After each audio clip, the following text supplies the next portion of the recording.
Guys, okay, good morning. So andito kami sa Mellow Grace Beach Resort sa Luna, La Union. Yan.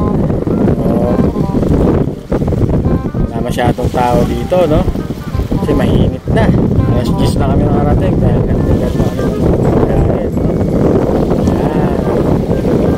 Dito na maglulublob yung mga bata. Kasi sa Manawa sila. Doon sa banda, doon sa dulo, guys, malalim na yan.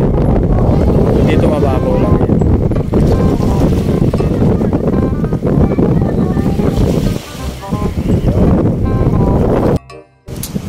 Ayan guys, so sinubukan kong pumukol dito. Ayan, sa harap. So mag-first fish niya tayo. Grouper. Honeycomb grouper, oh, good size. Papakita ko sa inyo. Honeycomb grouper yan. Umaga pa, pull pa tayo. Honeycomb grouper. Oh yeah! Ayan guys, second fish natin, no? Coral trout. Yeah. Ganda ng kulay doon. Oh, coral trout yan. Ito mga coral trout. Pula-pula po kasi sa atin sa bato. Kami na pula po din. Oh yeah!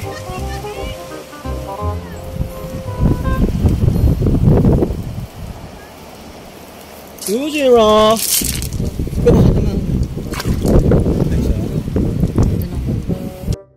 Ayan guys, so third fish natin. Needle fish o balo. Ayan guys, so 1 PM na, no? Medyo mainit na yung tubig. Ayaw na kumagat ng isda. So naka-apat din ako lapu-lapu. Dalawang balo. Ay, isang balo.